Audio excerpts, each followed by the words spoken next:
ప్రభునందు ప్రియమైన సహోదరులారా, సహోదరులారా,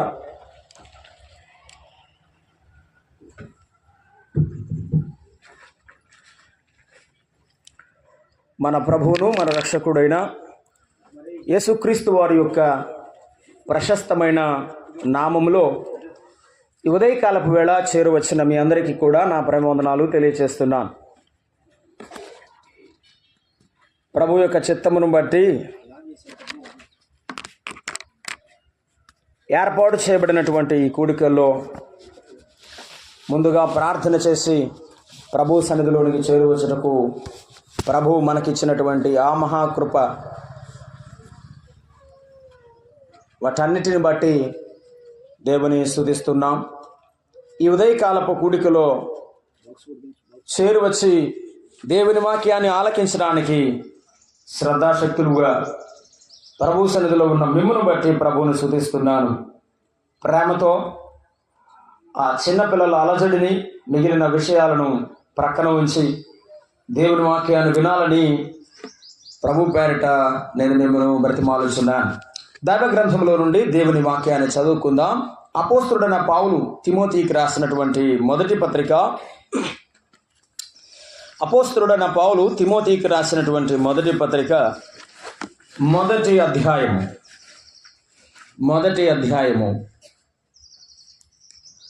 3-4 వచనాలు, ఆ తర్వాత 5వ వచనాన్ని చదువుకొని ప్రార్థన చేసుకుందాం.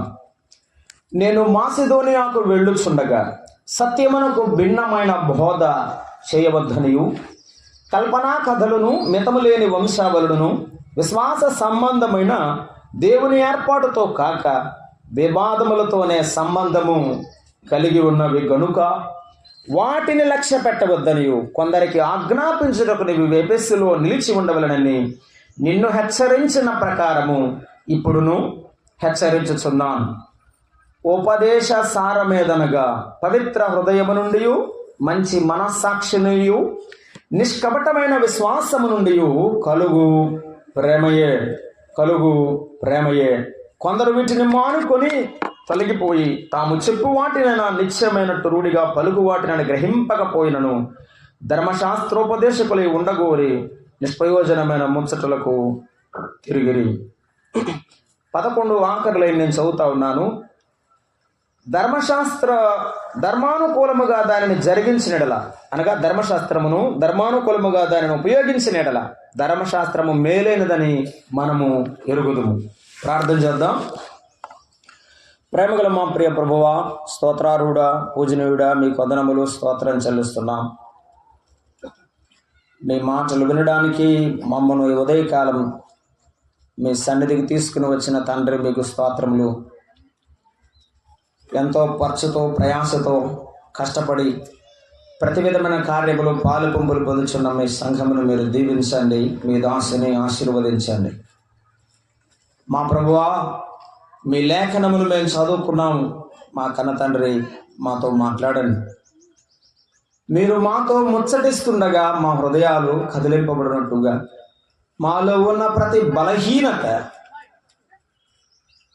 నాయన మీ వాక్యము ద్వారా హెచ్చరింపబడుచుండగా ఖిన్నమైన మనసుతో మీ ఎదుట సాగిలిపుటకు ప్రతి బిడ్డ హృదయమును కదిలించి నడిపించుమని, అన్నిటిలో మా ప్రభువు యేసుక్రీస్తుకు మహిమ కలిగించుమని, మా ఆత్మీయ జీవితాలకు క్షేమము దయచేయమని మా రక్షకుడు మా ప్రభువు అయిన యేసుక్రీస్తు నామమున ప్రార్థన చేస్తున్నాము తండ్రి, ఆమేన్. ప్రభునందు ప్రియమైన సహోదరులారా, ప్రభు నాకు ఇచ్చిన సందేశాన్ని ఈ ఉదయకాలం మీ ఎదుట ఉంచే ముందుగా ఈ భాగానికి కొంత ఉపోద్ఘాతం అందించాలని నేను ఇష్టపడుచున్నాను. అపోస్తలుడైన పౌలు 3 సువార్త దండయాత్రలు ఆయన జరిగించారు. ఆ 3 సువార్త యాత్రలు జరిగించిన సందర్భంలో చాలా ప్రదేశాలు ఆయన తిరిగారు. సువార్త ప్రకటించి అనేక ఆత్మలు రక్షించడంలో ప్రభువు ఆయన తన దాసుని వాడుకున్నాడు. ఆయన ఎఫెసుకు కూడా వచ్చాడు. ఎఫెస్సులో అప్పటికే ప్రభువును నమ్మినవాడు. చూడండి, ఎఫెసీయులు అన్యజనుడు, దేవుని ఎరుగని వారు. వారు ప్రభువునందు అంగీకరించి ప్రభు వైపు తిరిగారు. పౌలు చేత ప్రభు గొప్ప కార్యాలు జరిగిస్తూ వచ్చాడు. ప్రభు జరిగించిన గొప్ప కార్యాలను చూసి పౌలు భక్తుడు ఆనందించాడు. తరువాత సంఘము స్థాపించబడి సంఘం బలపరచబడింది. ఆ సంఘములో చాలా మందిని పౌలు భక్తుడు విడిచిపెట్టాడు అవసరం నిమిత్తమై. ఆ విషయాలు మనము అపోస్తల కార్యముల గ్రంథం 18వ అధ్యాయం 19, 20 అధ్యాయాలు చదువుతున్నప్పుడు మనకు అర్థమయ్యే సత్యం. అకులా ప్రిస్కెలను విడిచిపెట్టాడని అపోస్తల కార్యంలో ప్రస్తావించాడు. ఆ భార్యాభర్తలు ప్రభువు కొరకు ఎఫెసులో నిలిచి ఉన్నారు.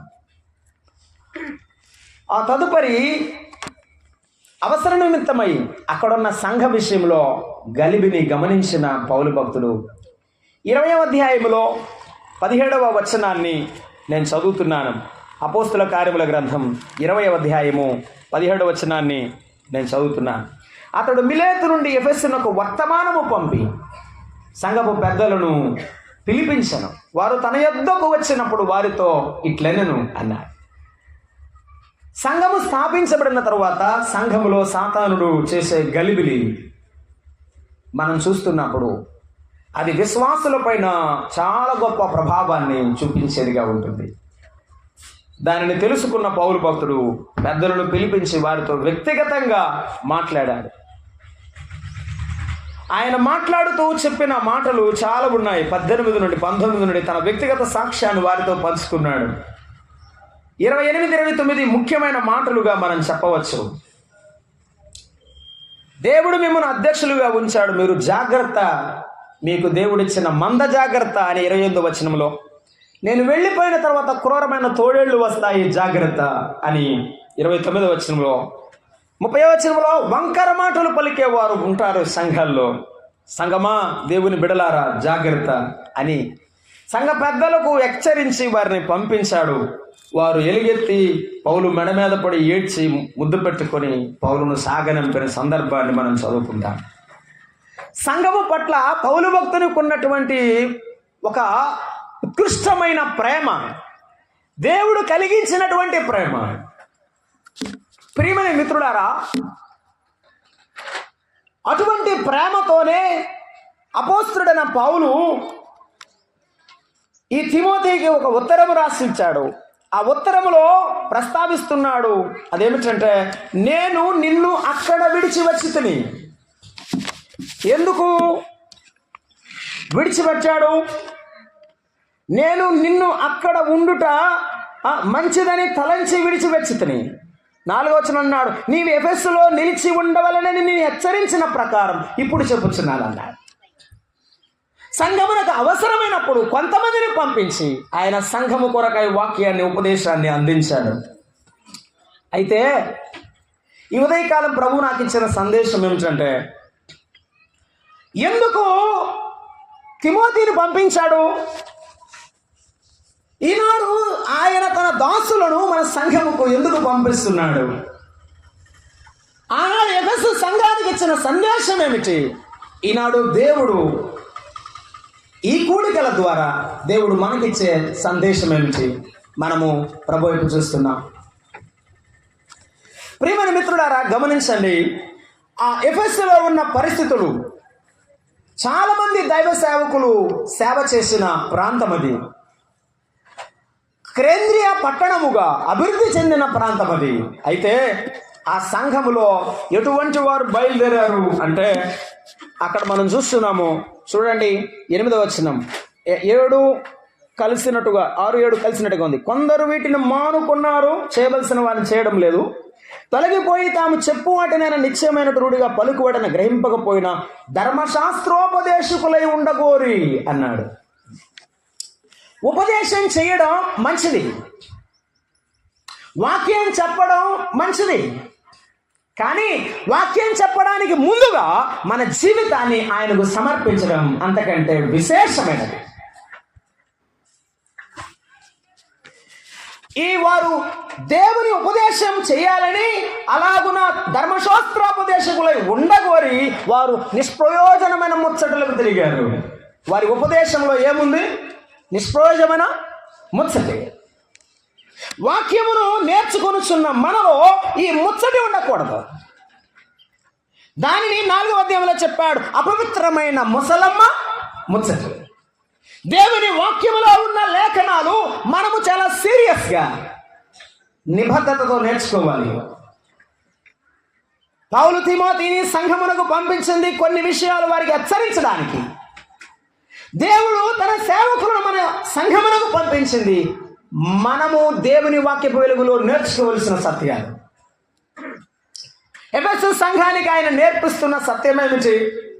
ఈ ముసలమ్మ ముచ్చట్లు తిరిగిన వారు, ఆ వాక్యాన్ని అలాగ వింటున్న వారు, ఆ ముచ్చట వింటున్న వారు ఏమవుతున్నారు? 3వ వచనం చెప్పాడు, అవి ఏమి వివాదములతో సంబంధం కలిగి ఉన్నాయన్నాడు 3-4 వచనాల్లో.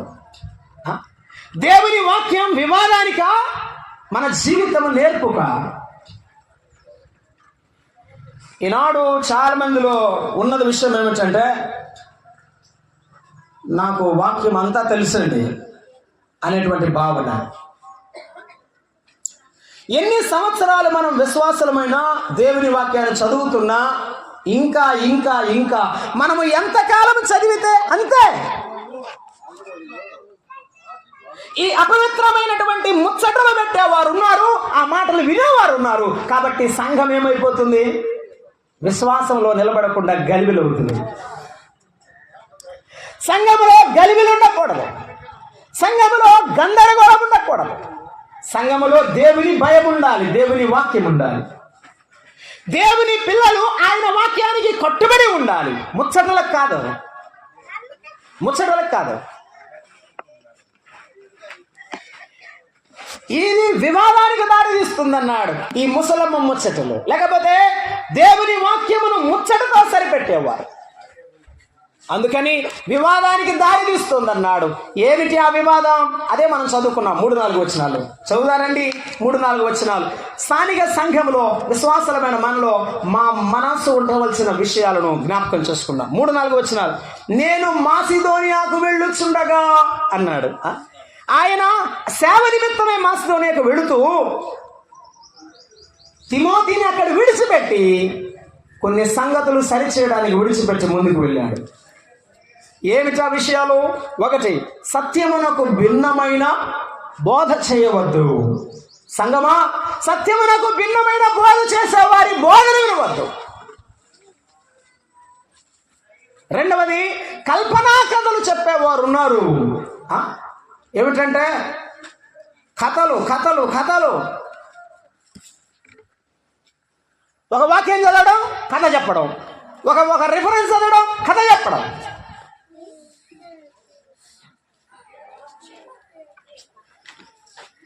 ఒక ఆయన ఇలా అన్నాడు, స్టేజ్ ఎక్కిన తర్వాత ఈ పిలిచిన ఆయన పొగిడాడట, కూర్చున్న తర్వాత ఆ చెప్పిన ఆయన్ని స్టేజ్ మీద ఉన్న ఆయన పొగిడాడట.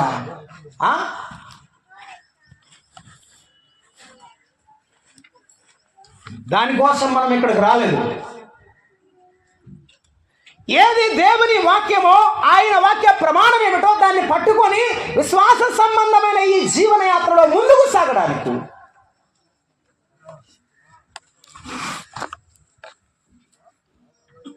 స్వడబ్బా ఏమిటా?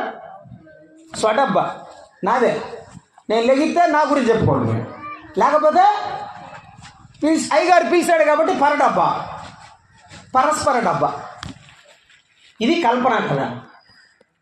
ఇవి మనుషులు మెప్పే వాక్య సందేశం.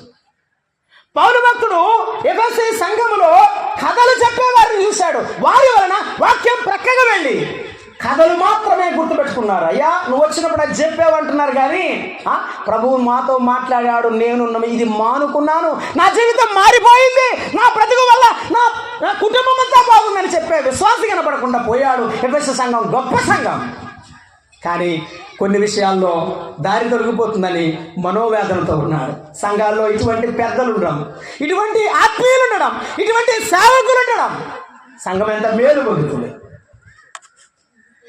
ఏ సంఘంలో ఉన్న బిడ్డలు దేవుని వాక్యానికి విలువనిస్తారో, కథలకు కాకుండా దేవుని వాక్యానికి భయపడతారో ఆ సంఘం ఎదుగుతుంది. కల్పనా కథలని చెప్పాడు. మూడవది మితములేని వంశావళులు. గమనించండి,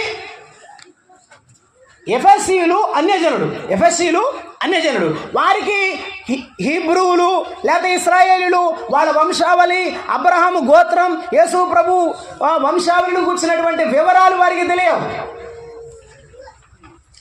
తెలిసినా కొద్దిమందికి, అందరికీ లేవు. కొంతమంది వాక్యం నేర్చుకున్నటువంటి దేవుని పిల్లలు వారు ఏం చెప్తున్నారంటే ఇదే జ్ఞానం అనుకొని, ఏది అబ్రహాం ఆది కాండంలో ఆ ఆదాం మొదలుకొని ఆ యేసుక్రీస్తు వరకు వంశావళి ఎంత గొప్పగా ఉందో అదే వివరణ జ్ఞానం అనుకుంటున్నారంట. బుర్రలో ఉన్నది దేవుని వాక్యం కాకూడదు, అది గుండెలో దిగాలి. దాని సారం మన జీవితంలో, మన చేతులలో, మన ఆలోచనలో, మన తలంపులో, మన నడకలో కనబడాలి. బైబిల్లో ఉన్న వాక్యం అంతా నీ బుర్రలో ఉంటే ఉపయోగం లేదు. అది ఆయన నీ గుండెలోనికి దిగిన నాడే నీ జీవితంలో అది నరనరాన ప్రాగుతూ నిన్ను పురికొల్పుతూ ముందుకు నడిపిస్తున్న నాడే దేవుని వాక్యం విలువ, మన జీవితానికి విలువ. ఈ మితములేని వంశావళిని చెప్పేవారు వచ్చి ఏం చేశారంట? విశ్వాస సంబంధమైన దేవుని ఏర్పాటు ఏమిటి? విశ్వాస సంబంధమైన జీవితమే దేవుని ఏర్పాటు. అది కాకుండా ఏం జరిగిపోతుంది? వివాదాలు. నువ్వంటే నువ్వు, నేనంటే నేను చెప్పిందే రైట్. ఇలాంటి డిబేట్లు పెట్టి చాలా మందిని బాగు చేశారు. ఇలాంటి డిబేట్లు పెట్టి చాలా మంది ఈ లోకంలో నుండి అంతరించేటట్టు చేశారు. మళ్ళీ పైపెచ్చు సంఘంతో చెప్పాల్సిన విషయాలు ఏమంటారు దాన్ని యూట్యూబ్లో పెట్టి ఎదురు కూర్చోబెట్టి ఆయన కరెక్ట్ కాదు, ఈయన కరెక్ట్ కాదు, ఆయన అని మొదలుపెట్టి చివరికి దేవుని నామాన్ని అవమానపాలు చేశారు. సంఘంలో ఉన్న బిడ్డలారా గమనించండి, ఏది పెడితే అది దేవుని వాక్యం కాదు. ఏది చెప్పినా అదే కదయ్యా అని చెప్పేవారు చాలా మంది ఉన్నారు. ఏమి తిన్నా అదే భోజనమా? కొత్త బియ్యానికి పాత బియ్యానికి తేడా లేదా? ఎందుకని 6 నెలల తర్వాత దగ్గర దాచిపెట్టి వండుకు తింటారు, అప్పుడే పండి వండుకోరు, బాగోదు. తెలుసు కదా, దేవుని వాక్యంలో ఏది ప్రమాణమో ఏది అప్రమాణంలో ఉన్నదో దేవునికి వ్యతిరేకంగా ఉండి కలిపి ఎందుకు చెరుపుతున్నారో తెలుసుకోకపోతే బాధపడతాం. రండి, మనం దేవుని వాక్యాన్ని ఆలోచన చేస్తున్నాం. సంఘములో తెలుసుకోవలసిన 3 సత్యాలు. 1, దేవునికి అయిష్టంగా ఉన్న సత్యానికి భిన్నమైన బోధ నీకు ఇష్టం కాకూడదు. అయ్యా తిమోతి, సంఘానికి వెళ్ళు, కొంతమందికి దేవుని వాక్యం ఇష్టంగా లేదు, సత్యమునకు భిన్నమైన బోధ చేసేవారు ఉన్నారు, వారి డబ్బా కొట్టేవారు ఉన్నారు. దేవుని వాక్యమును గురించి అదే మాట. పిలాతు అన్నాడు యేసు ప్రభుతో ఒక మాట, ఏమనంటే యోహాను రాసిన సువార్త 18వ అధ్యాయము 38వ వచనం చదువుతారా? 18వ అధ్యాయము 38వ వచనాన్ని చదువుకుంటున్నాం. 18:38 మనం చదువుకుంటున్నాం. ఇక్కడ 38వ వచనాన్ని చదువుతున్నాను. యేసు 18వ అధ్యాయము 38వ వచనే కదా. నీ రాజునే, సత్యమును గూర్చి సాక్ష్యమిచ్చుటకు నేను పుట్టితిని, ఇందు నిమిత్తమే ఈ లోకమునకు వచ్చి తిని. అవును, సత్య సంబంధి అయిన ప్రతివాడును నా మాట వినును అనను. అందుకు పిలాతు, అయ్యా సత్యం అంటే ఏంటి? సత్యమనగా ఏమిటి? ఏమన్నాడు ప్రభువారు? నేనే. ఆయన మాటే సత్యం, ఆయన జీవితమే మార్గం, ఆయన చేసిందే జీవం. ఆ మాట సత్యమైనది. యేసు ప్రభువారు యోహాను సువార్త 17వ అధ్యాయంలో ప్రార్థన చేస్తున్నాడు, తండ్రి లోకములో నుండి వీరిని నేను తీసుకొని పొమ్మని ప్రార్థించట్లేదు, లోకములో ఉన్న వీరిని కాపాడుమని ప్రార్థిస్తున్నానని చెప్పుచు, నేను వారికి నీ వాక్యం ఇచ్చి ఉన్నాను, నీ వాక్యమే సత్యం. చెప్పండి, ఏది సత్యం? చెప్పండి అమ్మా, చెప్పండి, ఏది సత్యం? ఆయన వాక్యమే సత్యం. ఏది చెప్పినా సత్యం కాదు. ఆ లేఖనములు అలా ఉన్నవో లేవో పరిశీలించుట అవసరం. ఈ మాట మీద ఉందాం. సత్యమునకు భిన్నమైన బోధ చేస్తున్న వారు ఉన్నారు. ఇదే సత్యమని వారి భావం, కానీ అది సత్యం కాదు.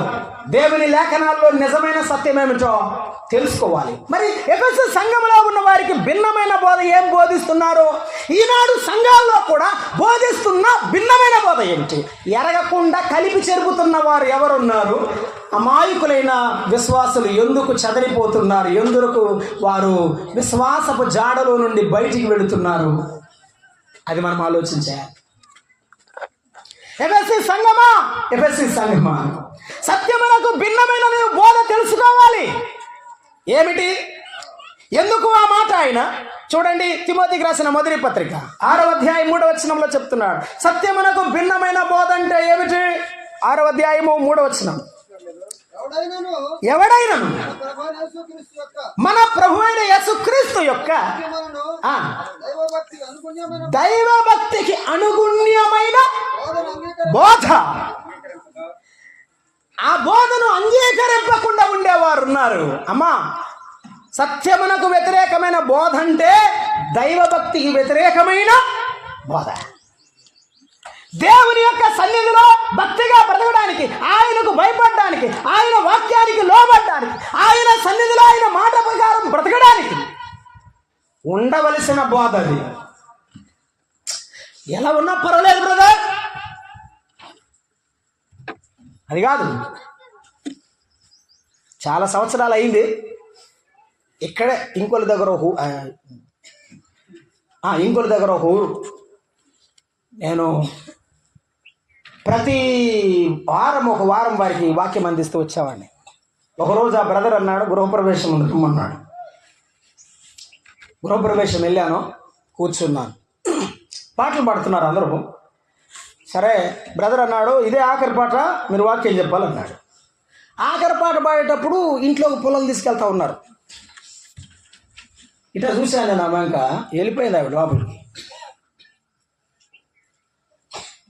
కాసేపటి తర్వాత తప్పేళ్ళలో పాలు తీసుకొని పోతా ఉంది లోపలికి. ప్రార్థన చేసుకుందాం అన్నాడు ఆయన. నేను మామూలుగా సంచి దగ్గర తీసుకుని బండి ఎక్కి ఇంటికి వచ్చేసాను. ఆమె నన్ను ఉంటాడు తర్వాత, నాకు తెలియదు. తర్వాత నాకు ఫోన్ చేశాడు, బ్రదర్ ఎవరున్నారు బ్రదర్? ఏం బ్రదర్ మీరు వాక్యం చెప్పి వెళ్ళిపోయారు అన్నారు. బ్రదర్, ప్రభువు మీద వారికి విశ్వాసం లేదు, పాల మీద వారికి విశ్వాసం ఉంది. కాబట్టి ప్రభువు మీద విశ్వాసం లేనప్పుడు ఇంకా దేవుడి వాక్యం మీద కూడా విశ్వాసం ఉండదని నేను వెళ్ళిపోతున్నాను. మీరు ఏదైనా ప్రార్థన చెప్పి 4 మాటలు చెప్పండి అని చెప్పాను. మనం చెప్తే వినేవారు బ్రదర్ అన్నాడు. ఇప్పుడు చెప్పకూడదు, ఎప్పుడో చెప్పుండాలా. ఏమైనా పర్వాలేదు, మీది మీరు చేసుకోండి, మాది మేము చేసిపోతామని చెప్పకూడదు. విశ్వాసులు చాలా మంది గృహప్రవేశాలు చేసిన, వివాహాలు చేసిన, ఏది చేసినా వాక్యానికి వేరుగా వాక్య విరుద్ధమైన వాటిని చేస్తూ మేము దేవుని మెప్పిస్తున్నాము, దేవుని ప్రేమిస్తున్నామని చెప్పుచున్నావు. నిజం కాదు, అది వాక్య సత్యం కాదు. ఎఫెసీయులు ఏం చేస్తున్నారు? సత్యము కాదు, దైవభక్తికి వ్యతిరేకమైనది చేస్తున్నారు. కొరింథీయులను గురించి పౌలు భక్తుడు రాశాడు. ఏం చేశాడంటే 2వ కొరింథీ పత్రిక 2వ అధ్యాయము 17వ వచనం, మేము లోకములో వారి వలె కాకుండా అన్నాడు ఆయన. 2వ అధ్యాయము 17వ వచనాన్ని చదువుకుంటున్నాము. 2వ కొరింథీ పత్రిక 2:17. చాలిన వాడెవడు? మేము దేవుని వాక్యమును కలిపి సరిపోవారము కాదు. సత్యమైన బోధ కాకపోతే అదేమిటి? కలిపింది, సరిపింది. దేవుని మాటలు చెరిపేవాడు దేవుని దాసుడు కాడు, మనుషులను సంతోష పెట్టేవాడు. సంఘములో మనుషులను సంతోష పెట్టేవారంగా ఉండకూడదు. ఒకవేళ అమ్మ నా మాట వినండి, ఆమె ఏమంటుందంటే, మా అబ్బాయి హైదరాబాద్ పోతున్నాడమ్మా, ప్రార్థన చేయమంటున్నాను. ఒక 15 ఏళ్ళు అయింది ప్రార్థన చేయమని. ఆవిడ ఎందుకమ్మా అని అడిగాను. మా అబ్బాయి సినిమా యాక్టర్గా ఉండటానికి వెళ్తున్నాడు, ప్రార్థన చేయమంది నన్ను. నీ ఆసక్తి ఏం ఆసక్తి చెప్పు. మళ్ళీ దానికి పైకొచ్చి ప్రార్థన చేయమని అడగడం. జనానికి చెప్తా ఉంది నేను చేయమన్నాను, చేయలేదంటది. ఎందుకు చేయమన్నాడు ఎవరికి చెప్పట్లా. విషయం అర్థమవుతుందా? సేవకుల మీద బూడి చేయటం అంటే ఇదే. దేవుని దాసుల మీదకు నింద వేయడం అంటే ఇదే. నేను చేయమన్నానయ్యా ప్రార్థన, ఆయన ప్రార్థన చేయడు. ఎందుకు చేయమందో చెప్పట్లా. చాలా మందికి లోకం ఇష్టం ఉంది, బైబిల్ ఇష్టం లేదు. వాక్య సత్యం కొరకు నిలబడేటువంటి పిల్లలు లేరు వేళ. అందుకే ఆ కుటుంబాలు బలంగా లేవు, సంఘాలు బలంగా లేకుండా బలహీనమవుతున్నాయి. దేవుని వాక్యానికి వ్యతిరేకమైన పిల్లలు తయారయ్యారు. ప్రభు మనతో మాట్లాడుగాక, అమ్మా నీతో మాట్లాడుగాక. నేను ఎప్పటి వరకు చేశాను ప్రభు, ఇక ఎప్పటికీ నేను వ్యతిరేకమైనది చెయ్యను. నేను వ్యతిరేకమైనది చెయ్యను. ఒకవేళ నీ వాక్యం బోధిస్తే ప్రభు, నేను ఎప్పుడు మనుషులను సంతోష పెట్టడానికి కలిపి చెరపను నీ వాక్యాన్ని. నా కొరకు నీవు మాట్లాడినా ఉన్నదే చెప్తాను. ఇప్పుడు రండి, ఎఫెసు సంఘములో అసత్యమైన బోధ ఏమిటో మాటలు విద్దాం. తిమోతికి రాసిన మొదటి పత్రిక 4వ అధ్యాయము 3-4 వచనాలు చూద్దాం. చూడండి. అబద్ధికులు వాత వేయబడిన మనస్సాక్షి కలిగిన వారై, ఇది సంఘంలో ఏం చెప్తున్నారు? వచ్చి దేవుని వాక్యానికి విరుద్ధమైన బోధ ఏమిటి అక్కడ? ఇప్పుడు కూడా చాలా మంది చెప్తా ఉన్నారు, అది వేరే విషయం. పెళ్లి చేసుకోవద్దు, దేవుని నమ్ముకుంటే ఆయన నీ శరీరం దేవునిది, నీ జీవితం దేవునిది, కనుక నీకు పెళ్ళి ఎక్కలేదు. ఎల్లకాలం మా ముందు ఉండాలి, తెల్లబట్టలు వేసుకోవాలి, మేము అరిసినప్పుడు చప్పట్లు కొట్టాలి. అదే జీవితం అంటే. ఈ చెప్పేవారు ఉన్నారు, వివాహం అక్కర్లేదు చేసుకోకూడదని చెప్పేవారు కూడా ఉన్నారు, వివాహాన్ని నిషేధించేవారు ఉన్నారు, అసలు వివాహ సత్యం ఏమిటో తెలియకుండానే ఉన్నవారు ఉన్నారు. నిష్కల్మషమైన జీవితం వివాహ బంధముతోనే కొనసాగింపబడుతున్న సత్యాన్ని ప్రభువారు నొక్కి చెప్పిన వినని వారు ఉన్నారు. వాస్తవం, వివాహము ఘనమైనదని చెప్పిన ప్రభువే అది నిష్కల్మషంగా ఉండాలి అని చెప్పాడు. నీ పడక, నీ వైవాహిక జీవితం నిష్కల్మషమైనదిగా ఉండునట్లుగా చూసుకోమని చెప్పాడు. సంఘాల్లో ఈ మాట చెప్పడానికి భయపడుతున్నారు. కారణం ఏమిటంటే ఆ బంధాలు భార్యాభర్తల మీద కనబడటం లేదు. అటువంటి కుటుంబాలు చాలా అరుదుగా కనబడుతున్నాయి. ప్రియమైన మిత్రులారా, గమనించండి, వివాహాన్ని గురించి మీరు అపార్థం చేసుకోకూడదు. ఆ బంధ విషయంలో జాగ్రత్తగా ఉండాలి. ఎఫెసులో ఉన్న ప్రజలకు వారు అన్యజనులుగా ఉండి నమ్ముకుంటే వారి యూదుల ఆచారాలు పద్ధతులు తెలియవు కనుక వాటినేదో గొప్పగా చెప్పి ఇదే బోధ అని వారిని మభ్యపెట్టారు. అందుకు పౌలు బాధపడి తిమోతిని పంపించాడు. ఈనాడు సంఘాల మధ్య జరుగుతున్న కార్యక్రమాల్లో ఇది ఒకటే. రెండవది, ఇక నేను వివాహాన్ని గురించి చెప్పాలనుకుంటే కొద్దిగా పొడిగించాలని నేను అనుకోవడం లేదు. ఒక ఆయన పెళ్లికి పిలిచాడు నన్ను, ఇటీవలే చిత్తూరులో పెళ్లికి పిలిచాడు. పెళ్లి చేయడానికి వాక్యం నువ్వే చెప్పాలన్నాడు. రైట్, చెప్తాను. అయితే నాకు 2 పేర్లు చెప్పు, పెళ్లి కొడుకు పెళ్లి కూతురు. ఏ ఊరు? వాళ్ళు నమ్ముకున్నారా నమ్ముకోలేదా? రైట్. వాళ్ళ తరపున ఉన్న పెద్దలు, ఇరు పెద్దల కుటుంబాల పక్షాలు పెద్దలు సంతకాలు చేయాలి. వాస్తవం నిజమేనా, కరెక్టేనా? నేను వస్తానని చెప్పాను. ఆయన అన్నాడు, ముందు ఈ అమ్మాయికి బాప్తీసం ఇద్దాం, తర్వాత పెళ్లి చేద్దాం అన్నాడు. నమ్ముకుందా అన్నాను నేను. వింటున్నారా నా మాట తల్లి? నమ్ముకుందా అంటే ఇప్పుడు ఇచ్చేస్తే తర్వాత నమ్మకూడదు అన్నాడు. ఎట్ట? నాకు మా అమ్మమ్మ చెప్పి మాట గుర్తొచ్చింది. నాయనా, నీ మేనగోడను పెళ్లి చేసుకో, నమ్ముకున్నా పర్లేదు, నువ్వు నిన్ను చేసుకోడానికి నమ్ముకుంటుంది అన్నాడు. అంది మా అమ్మమ్మ. నీకో నమస్కారం అని చెప్పాను అప్పుడే. ఎందుకంటే మనుషులను సంతోషపెట్టడానికి, మనుషులను ఆ సంఘంలో కలుపుకొని ఒక గుంపుగా చేసుకోవడానికి పరిగెత్తద్దు. ఎవరు ప్రభువు ఎదుట వణికితూ భయపడుతూ పాపము విచ్చమై పశ్చాత్తాపడి నమ్ముకుంటారో వారు నిజమైన దేవుని పిల్లలై నిలబడతారు. అంతే. యాకోబుకు 12 మంది కుమారులే కానీ యాకోబు పక్షంగా యాకోబు మీద ప్రేమ చూపించే కుమారులు తక్కువే. యాకోబు మీద ప్రాణం పెట్టుకునే కుమారుడు ఒక్కడే. సంఘములో నీవు దేవుని బిడ్డవైతే ఆయన మీద ప్రాణము కలిగి ప్రేమ కలిగి ఆయన సత్యవిషయమైన ఆ అనుభవంతో నిలబడేటువంటి ధైర్యం నీకు ఉండాలి. ప్రభు నిన్ను కనికరిస్తాడు. ప్రారంభంలో సత్యానికి నిలబడేటప్పుడు కష్టం ఉంటుంది, ఇబ్బందులు ఉంటాయి. అబ్బో బైబిల్ పట్టుకుందండి అని కూడా అంటారు. పాట పాడితే నన్ను కాకిలా పాడేవనే వాళ్ళు కూడా ఉన్నారు ప్రారంభంలో. కావచ్చు కానీ ప్రభువు కొరకు నువ్వు ఎప్పుడైతే ఆయన సత్యానికి నిలబడతావో అది వాస్తవం. వివాహ విషయంలో వారిని ఖండించాడు. ఇది బోధకులు చేయవలసిన గొప్ప విషయం. కొంతమంది మనకెందుకులే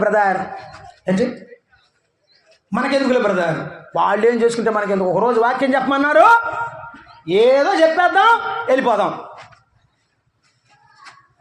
ఉన్నది చెప్పు, సరి చేసుకోమని చెప్పు. నంబర్ 2 చూడండి ఏమన్నాడు అక్కడ, చదవయ్యా. వివాహం నిషేధించు.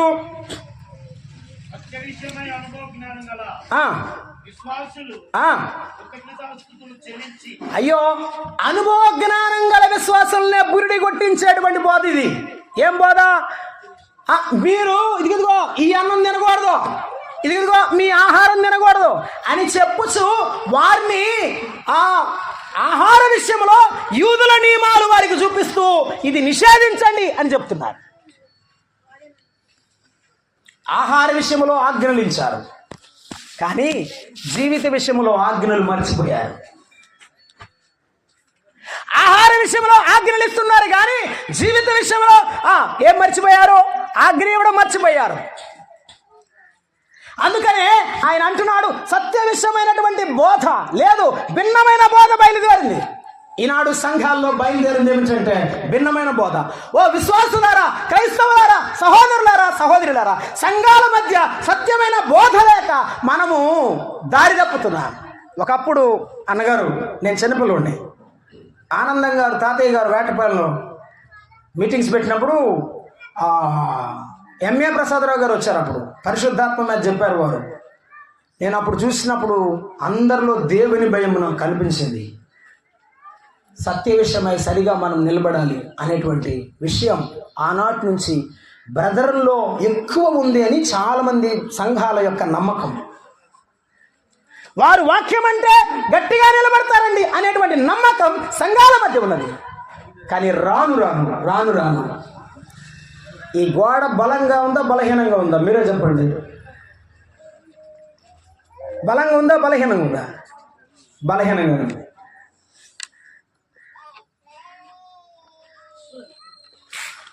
అరవై 62వ కీర్తనలో అన్నాడు, ఇది ఒరుగుచున్న గోడను మరి ఎక్కువగా పడగోసేవారు ఉన్నారు అని చెప్పాడు.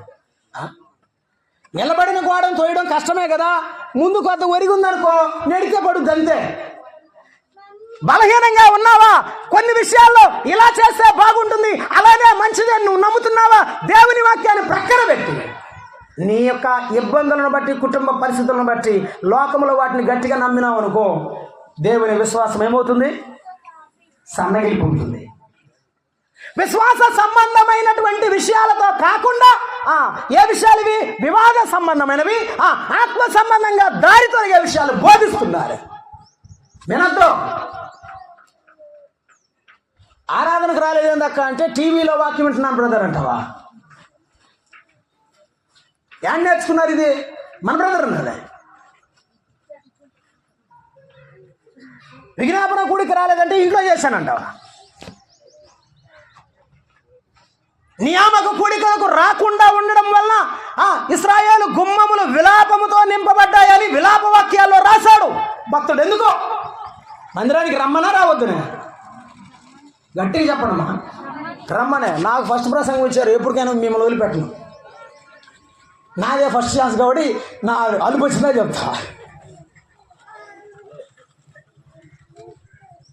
కాబట్టి సత్యమునకు భిన్నమైన వాటిని మనము చేయకూడదు. నెంబర్ 1, దేవుని వాక్యానికి వ్యతిరేకమైన చేయకూడదు. నేను చాలా చెప్పాలనుకుంటున్నాను. గలతీ పత్రికలో చెప్పాడు, దినములు, ఉత్సవములు, మాసములు ఏమిటవి? మాట్లాడలేదమ్మా. ఏంటవి? చేయొచ్చా చేయకూడదా? చేయకూడదని బైబిల్లో చెప్పుంది, నేను చెప్పడం కాదు. దినాలు, ఉత్సవాలు, మాసాలు, ఉత్సవ కాలాలు నిర్వహించడం విశ్వాసులు ఎందుకంటే రాను రాను రాను రాను దిగజారిపోతున్నారు, లోకముతో రాజీ పడుతున్నారు. ఒకప్పుడు నీవు మోకాళ్ళ మీద చేసిన ప్రార్థన వలన ప్రభు హెచ్చరిస్తే దిద్దుకున్నావు. ఈరోజు ప్రార్థన లేదు, దిద్దుబాటు లేదు, కనుక దేవుని వాక్యం అసహ్యమవుతుంది. ఇంకొక మాట ఏమంటున్నారంటే, ఈయనకేం పని లేదండి, నేను వచ్చిన దగ్గర నుంచి నా గురించే చెప్తున్నాడు. నీ గురించా? నిజమే, మన గురించి మనం కాకపోతే ఇంకెవరి గురించి చెప్పుకోవాలా? వాళ్ళ గురించి ఎందుకు చెప్పుకోవాలా? ఈ వాక్యం మనం దిద్దుకోవటానికి కాదా? ఈ వాక్యం మనం నేర్చుకోవడానికి కాదా? ఈ వాక్యం మనం ఏమి చేయాలో అది చెప్పినప్పుడు మార్చుకొని అలాగూ నడుచుకోవడానికి కాదా? సత్యమునకు భిన్నమైన బోధ చేస్తున్న వారిని బట్టి పౌలు భక్తుడు కలత చెందాడు. ఎందుకంటే ఎన్నో కన్నీళ్లు ఉన్నాయి దాని వెనక, ఎన్నో దినాల, ఎన్నో సంవత్సరాల కన్నీటి ప్రార్థన, మోకాళ్ళ ప్రార్థన ఉంది. కొన్ని కొరడా దెబ్బలు ఉన్నాయి. సంఘము స్థాపించబడ్డానికి ఎన్నో ఏడ్చారు, ఎన్నో సంవత్సరాల పాటు. ఇక్కడ సంఘం స్థాపించబడ్డానికి కూడా ఏడ్చిన వారు అందరూ. ఇది పాడు చేయడానికి చూసేవాడు, వాడితో జాగ్రత్తగా ఉండాలి. ఆయన సత్యమునకు స్తంభమైనటువంటి ఆయన సంఘాన్ని జాగ్రత్తగా ఉండడానికి సంఘ పెద్దలు జాగ్రత్తగా ఉండాలి, విశ్వాసులు మెలకువతో ఉండాలి. సత్యమునకు భిన్నమైన బోధ చేస్తున్నారు, జాగ్రత్తగా ఉండాలి. దేవుని వాక్యాన్ని కలిపి చెరపకూడదు. ఈ లోకములో ఉన్న వాటితో మీరు జోడుగా ఉండకూడదు అని వాక్యం చెప్పుచున్నది. మొదటి మాట. రెండవ విషయాన్ని మనం చూద్దాం. తిమోతికి రాసిన మొదటి పత్రిక మొదటి అధ్యాయం చూస్తున్నాం. చూడండి. నేను మాసిదోనియాకు వెళ్ళుచుండగా సత్యమునకు భిన్నమైన బోధను చేయవద్దనియు కల్పనా కథలు మితములేని వంశావళులు అన్నాడు. రెండవ మాట ఏమిటంట? కథలు కథలు కథలు.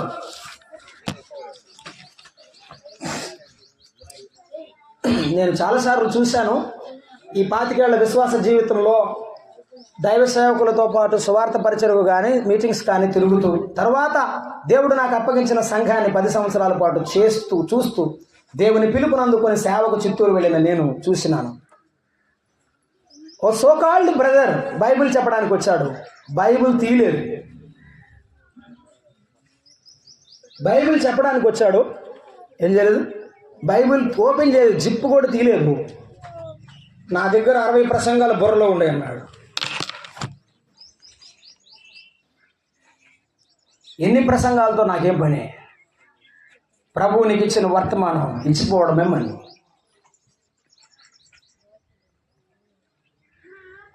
మన పిల్లలు మనల్ని నేర్చుకోవాలి. సంఘంలో ఉన్న సేవకులు చూసి సంఘ బిడ్డలు నేర్చుకోవాలి, పెద్దలను చూసి బిడ్డలు నేర్చుకోవాలి. ఇది మాదిరి.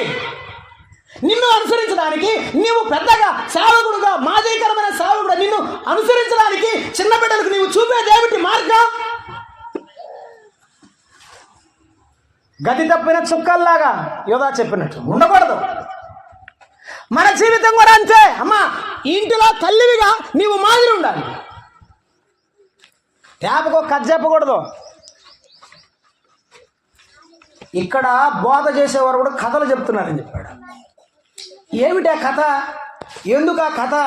తిమోతి రాసిన మొదటి పత్రిక 4వ అధ్యాయం 3వ వచనం చదవండి. 4వ అధ్యాయం 3వ వచనం.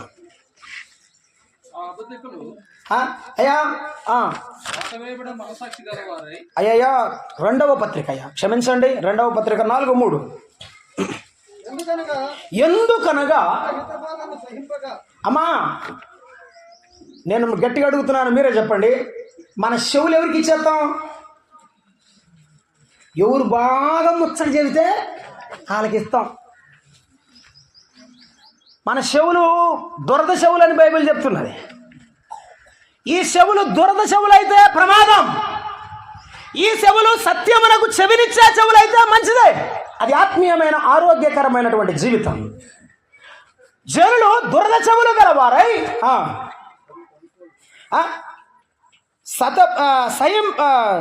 జనులు హితబోధను సహింపక ఏం చేయక దేవుడు వీరి చెవులు హితబోధన సహింపడం లేదు. హితబోధ అని కింద రాశాడు. ఏమని? ఆరోగ్యకరమైన బోధ. నీ నోటికి చేదుగా ఉన్నా కూడా కొన్ని ఆహార పదార్థాలు అవసరం, తినకపోతే అనారోగ్యం. షుగర్ వచ్చింది బ్రదర్, చక్కెర తినకూడదు, మీరు కఠినంగా వ్యవహరించాలి, పత్యం చేయాలంటే డాక్టర్ చెప్తే వింటున్నాం. అలాగే వాక్యం చెప్తే అలాగే వాక్యం చెప్తే అమ్మా ఆరాధనకు వస్తున్నావు 10 గంటలు అన్నారు 11ంటికి వస్తున్నావు ఎట్టమ్మా అంటే రేపు రానయ్యా క్షమించండి అని చెప్పే అక్క లేదు, తమ్ముడు లేడు. నేనే కనపడ్డానా 20 మందిలో? నేను మేము 10 ఇళ్ళు ఉంటాం. రేపటి నుంచి నీ చర్చి లేదు, బెదిరిస్తున్నాను వేళ. నువ్వు ఎక్కడికి వెళ్ళినా నువ్వు వింటే నీ నీడ నీ ఎంబటి వస్తుంది, నీ ప్రవర్తన నీ ఎంబటి వస్తుంది, నీ ఆలోచన ఎంబటి వస్తుంది, మారదు. జనులు దురదశములు గలవారే సత్యమును సహించడం లేదు. ఏమన్నాడు? సహింపక తమ స్వకీయ దురాశలకు అనుకూలమైన కథలు. అది వాళ్ళ మనసులో ఏమనుకుంటారో అదే చెప్పడమే వాక్యం. అది వారికి ఇష్టం. ఇంకొక మాటలో మీకు అర్థమయ్యేటట్టు చెప్పాలంటే ప్రాస్పరిటీ గాస్పల్. ఏం చెప్పాలి? ఆ నయమాన్ అన్నట్టు నా మీద చెయ్యి పెట్టాలి, ఆ నయమాన్ అన్నట్టు నా మీద చెయ్యి పెట్టి నువ్వు ప్రార్థన చేయాలి. ఇప్పుడు అదే కదా చేస్తున్నారు. చెయ్యిపోతే ఆయన పాస్టర్ కాదు, చెయ్యిపోతే ఆయన మంచి సేవకుడు కాదు. ఇంకొక విషయం, చెయ్యి పెట్టిన వెంటనే సిలువ వేయాలి పైన, ఎగిపోతే ఆయన ప్రార్థన చేయదు. ఏమిటి నమ్మకం? ఈ స్వకీయమైన దురాశ నీలో ఏదో ఒక దురాశ ఉన్నది, అందువల్ల నీవు ఆ ఆశలతో అనుసరించే వింటున్నావే తప్ప నిజమైన వాక్య సత్యానికి లోపడ్డం లేదు. నేను ఒక దైవజనుని గుర్తు చేస్తాను. ఆయన మంచిగా సేవ చేసి ప్రభు దగ్గరికి వెళ్ళిపోయినాడు. ఆయన అన్నాడు ఒకరోజు వాక్యం చెప్తూ ప్రభు దగ్గరికి వెళ్ళేటప్పుడు, ఆయన ప్రభు దగ్గరికి వెళ్ళారు, ఇప్పుడు లేరులేండి. ఆయన అన్నాడు, నేను చేసిన పాపం ఇప్పుడు ఒప్పుకుంటున్నాను, పొరపాటున నూనె డబ్బాలు ఇచ్చాను, నన్ను క్షమించండి అన్నాడు యేసన్న గారు. ఉంది నా దగ్గర వీడియో కూడా. ఎందుకంటే ఒక ఇంటికి పోయేటట్టు ప్రార్థన చేయడానికి. ఆ ఇంటికి పోయినప్పుడు వాళ్ళ కొడుకు వాళ్ళ అమ్మ నాన్న ముచ్చట చెప్పాడట అయ్యగారికి. ఏమని ముచ్చట చెప్పాడంటే, అయ్యగారు మీరు ఆ నూనె డబ్బా ఇచ్చారు, మా అమ్మోళ్ళు విచిత్రంగా ఉన్నారు ఇంట్లో అని చెప్పాడు. ఏమిట్రా అంటే, ఏదన్నా గొడవ అయితే మా అమ్మ అంటదట, వాళ్ళ అమ్మ అంటదంట, ఇంట్లో నుంచి బయటికి పోదాం పదా, బయటికి పో అందని. ఎందుకంటే సీసా ఉంది ఇక్కడ అంటుందట. ఆ సీసా నిట్టాడికి గట్టిందట. సీసా మీద ఉన్న నమ్మకం ప్రభు మీద లేకపోవడం, ప్రభు ఆకాశంలో ఉన్నాడని తొంగు చూస్తున్నాడని భయం లేకపోవడం విశ్వాసుల యొక్క అవివేకానికి పరాకాష్ట. ఒకవేళ ఆయన కాళ్ళు ఎట్టని పెట్టుకుంటే సీసా ఉంటుంది, ఇటు పెట్టి కాళ్ళు అంటున్నట్ట. ఈమెకి సీసా దేవుడు, కొంతమందికి నూనె దేవుడు, కొంతమందికి బైబిల్ పేపర్లు ఉంటాయి చూసండి, పేపర్లు. బైబిల్ నేను ఏమంటాం లేదు, కానీ కొంతమందికి అది తల కింద పెట్టుకుంటే తలనొప్పి తగ్గిద్ది. ఏమి నమ్మకం నీది? నీవు భయంగా ఉండవు, దేవుని పట్ల భక్తిగా ఉండవు, ఆయన పట్ల విశ్వాసంతో ఉండవు, ప్రభువే నాకు సహాయం చేస్తాడని నమ్మకంతో ఉండవు. కానీ ఇది పెట్టుకుంటే మాత్రం తగ్గిపోద్దా? నీవు చేసేవన్నీ చేస్తుంటావు, దేవుని వాక్యాన్ని మాత్రం ప్రక్కన పెడుతుంటావు. ఎందుకు? ఏం ప్రయోజనం దానివల్ల? కల్పనా కథలు నమ్మేవారు దురదశవులు గలవారు ఉన్నారు. ఎందుకయ్యా అమ్మా 60 కిలోమీటర్లు ఎంత దూరం ఎందుకు పోతున్నట్ట? అయ్యా ఆయన భలే చెబుతాడయ్యా అంటుంది. ఏం చెప్తాడమ్మా అంటే, అత్తాకోటల గురించి చెప్తాడయ్యా, తల్లిదండ్రుల గురించి చెప్తాడయ్యా, అన్నదమ్ముల గురించి చెప్తాడయ్యా, అందరి గురించి చెప్తాడట. బైబిల్ మాత్రం ఇది ఉంది. కల్పనా కథలు మనం మానుకోవాలి, వాటిని వినడం మనం మానుకోవాలి, వాక్య సత్యాన్ని మనం ఎరిగి ఉండాలి. మన ప్రభువారు ఉపమాన రీతిగా వాక్యం బోధించాడు, కానీ ఆయన ఏ సందర్భంలో కూడా పరలోకపు తండ్రిని తగ్గించిన వాడు కాదు. ఇంకొక విషయం ఏమిటంటే కల్పనా కథల విషయంలో ఇంకొక జాప్యం, లేకపోతే ఒక పొరపాటు ఇక్కడ ఇప్పుడున్న సంఘం తరంలో జరుగుతుంది. ఏంటంటే వస్తారండి, ఆదివారం సాక్ష్యం చెప్పేటువంటి సంఘాలు ఉంటాయి, వస్తారు సాక్ష్యాలు చెప్తుంటారు. సాక్ష్యం చెప్పేటప్పుడు అక్కడ పక్కడున్న సహోదరుడు నుంచుంటాడు. ఏమనంటే, దేవుని దయ వల్ల ఇలాగ జరిగింది, ప్రభువుకు మహిమ కలుగును గాక అని చెప్పడు. నేను 6 సంవత్సరాల క్రితం దేవుని నమ్ముకున్నాను, ఇప్పుడే ఈ అయ్యగారు పరిచయం ఆడి చర్చికి వచ్చాను, అయ్యగారు ప్రార్థన చేస్తే మా అమ్మాయికి ఉన్న రోగం పోయింది. మహిమ ఎవరికి పోయింది? మహిమ ఎవరికి పోయింది? మహిమను దొంగిలిస్తున్న వారు ఉన్నారు. కథలు చెప్పి నిన్ను మెప్పించి నిన్ను అలాగున ఒబ్బేసి బాగా చెప్తాడని పిలిపించుకుంటున్నారు. కానీ దేవుని యొక్క వాక్యాన్ని నీ మొదట పరచక నీకు వినిపించక ఉండడం వలన నీవు తెలియడం లేదు.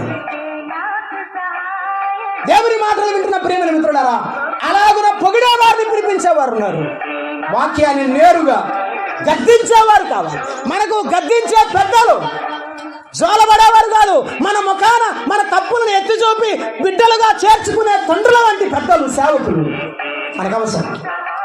అటువంటి పిల్లలు నేర్చుకునే పిల్లలుగా ఈవేళ దేవుని మాటలు వింటున్న మిత్రులారా గమనించండి. ఏది సత్యం, ఏది విలువైనది? ఆయన వాక్యమా, కల్పన కథల? ఏది సత్యం? వంశావళిలో కల్పన కథల? ఆలోచించండి. దేవుని వాక్యాన్ని మీరు ఇక ముందును వినబోతుండగా పరిశీలించండి. ఇప్పటి వరకు ఏది మనము అనుసరించాలో దాన్ని అనుసరించకుండా ఉన్నామా?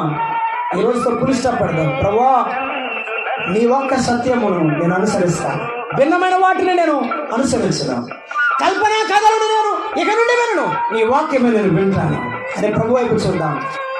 వంశావళులు గొప్ప జ్ఞానమని నేర్చుకోవద్దు. ఏమన్నాడు? 6వ వచనమే చాలా కీలకం. ఉపదేశానుసారము ఏదనగా అని పవిత్రమైన హృదయంలో నుండి వచ్చే ప్రేమ అని చెప్పాడు.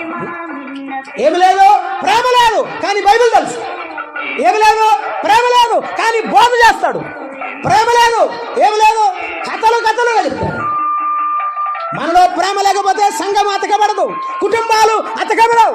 ప్రేమ లేకపోతే సంఘం బలంగా ఉండదు. అందరూ అన్నదమ్ముల్లాగా, అక్క చెల్లెండిలాగా, అందరూ తల్లులు పిల్లల వలె కలిసిపోకపోతే నిజమైన బంధం ఉండదు, సంఘములో ఆత్మీయత ఉండదు.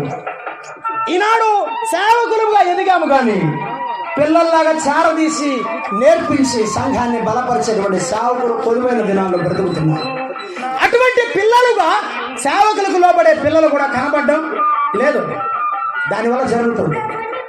కనుక ప్రేమతో, నా ప్రేమ కొరకు మన మనవి ఏమిటంటే, సంఘాల్లో ఉన్నవారు పిల్లలుగా సేవకును వెంబడించాలి. సేవకుడు తమ పిల్లలుగా వారిని చేర్చుకోవాలి, సత్యాన్ని బోధించాలి, భిన్నమైన బోధకు తొలగకుండా వారిని ప్రభు వైపు నడిపించాలి. నా హృదయ భావం, నా మనసులో ఉన్న విషయం, ప్రభు నాకు ఇచ్చిన విషయాన్ని మీకు అందించి వెళుతుండగా ప్రభు వాక్యాన్ని గురించి ఆలోచించాలని ప్రేమతో తెలియజేస్తున్నాను. తల్లివంచాలి, ప్రార్థించాలి. ప్రేమగల తండ్రి, స్తోత్రార్హుడా, పూజనీయుడా, మీకు వందనాలు. భిన్నమైన వాటిని కాకుండా మేము సత్యమును వెంబడించడానికి మాకు నేర్పించండి. కథలు కాక సత్యమైన మీ వాక్యపు వెలుగులో మా జీవితం చూసుకుంటూ ముందుకు సాగుటకు నడిపించండి. వంశావళులు కాక నిజమైన మా వంశోద్ధారకుడు, మా పూజనీయుడైన తండ్రి, మిమ్మల్ని స్తుతించుటకు, ఘనపరచుటకు సహాయించాలి. వ్యర్థ వివాదాలకు కాకుండా అర్థమైన జీవితాన్ని, ప్రేమగల జీవితాన్ని మాకు అనుగ్రహించి నడిపించమని యేసు ప్రభు నామమున వేడుకుంటున్నాం తండ్రి. ఆమేన్. అందరికీ ప్రేమ.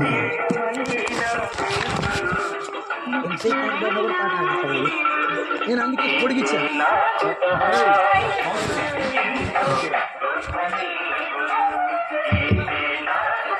మంచిది పిల్లారా, కూర్చోగలిగిన వచ్చి కింద కూర్చోండి. చైర్లు పెద్దవారికి ఇవ్వండి. దయచేసి పురుషులు ఎక్కడి నుంచి పోయి కూర్చోండి. ఈ ఖాళీ మొత్తం స్త్రీలకు ఇస్తే మంచిది. ఇటు చైర్లన్నీ ఖాళీగానే ఉన్నాయి. ఇటండి, ఈ ఖాళీని పూర్తి చేయండి. ముందు సర్దుకోండి. ముందు చైర్లు ఖాళీ లేకుండా కూర్చుంటే వెనుక వచ్చే వారికి అవకాశం ఉంటుంది కనుక దయచేసి ముందుకు సర్దుకోండి. చైర్లు ఖాళీ లేకుండా కూర్చోండి, సర్దుకోండి. ఈ సమయంలో మన ప్రియులు చిన్నగంజాం నుంచి వచ్చిన విజయాన్ని వచ్చి ఒక కీర్తన పాడతారు. బెరాక క్రిస్టియన్ దేవుని సేవకులు విజయన్న గారు వచ్చి ఒక కీర్తన పాడతారు. రండి, అందరూ ఇటు ఖాళీ లేకుండా పూర్తి చేయండి. కూర్చోగలిగిన వారు, సహోదరులు ఉన్న పిల్లలు కూడా వచ్చి ముందు కూర్చోవడం మంచిది. కూర్చోగలిగిన వారు, మీరు కూర్చోలేకపోతే చైర్లో కూర్చోండి.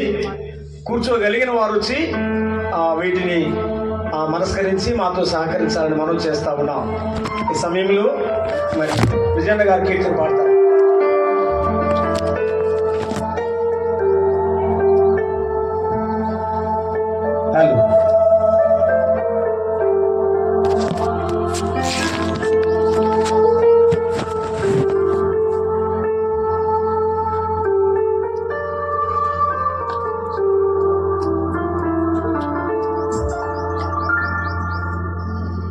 హలో క్రైస్తవ సోనాది కీర్తనల నుండి ప్రేమ శాశ్వత కాలముండును, ప్రేమ అన్నిటిలో శ్రేష్టము.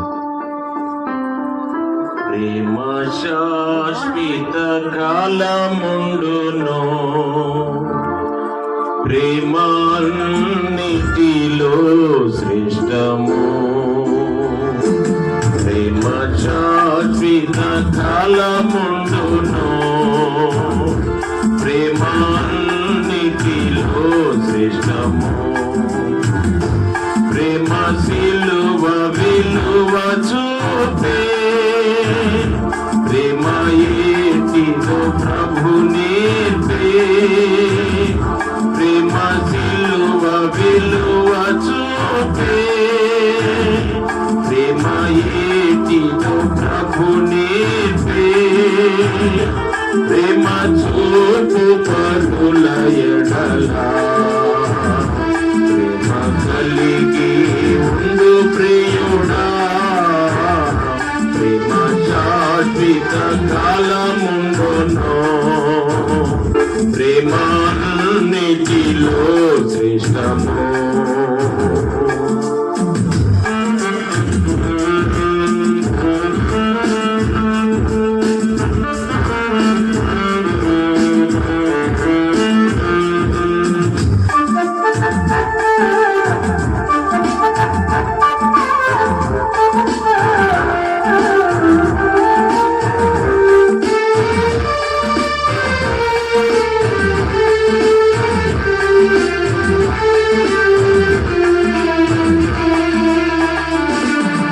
ప్రేమలో దిగ్గజాంతము, ప్రేమలో దయాళత్వము. ప్రేమలో దిగ్గజాంతము, ప్రేమలో దయాళత్వము. ప్రేమ సహింపనేర్చును, ప్రేమ కలిగి ఉండు ప్రియుడా. ప్రేమ శాశ్వత కాలముండును, ప్రేమ అన్నిటిలో శ్రేష్టము.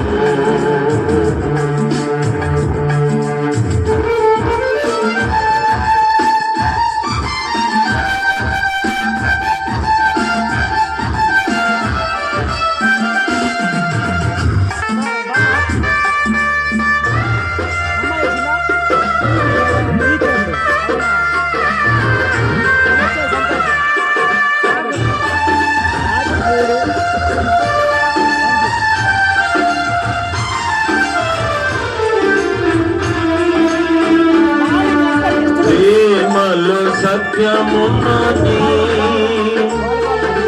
ప్రేమ సంతోషమిత్తును. ప్రేమలో సత్యమున్నది, ప్రేమ సంతోషమిత్తును. ప్రేమయే సమాధానము, ప్రేమ కలిగి ఉండు ప్రియుడా. ప్రేమ శాశ్వత కాలముండును, ప్రేమ అన్నిటిలో శ్రేష్టము. ప్రేమలో డంబమున్నను, ప్రేమము పొంగదెప్పుడు. ప్రేమలో డంబమున్నను, ప్రేమము పొంగదెప్పుడు. ప్రేమలో తగ్గుతున్నది, ప్రేమ కలిగి ఉండు ప్రియుడా. ప్రేమ శాశ్వత కాలముండును, ప్రేమ అన్నిటిలో శ్రేష్టము.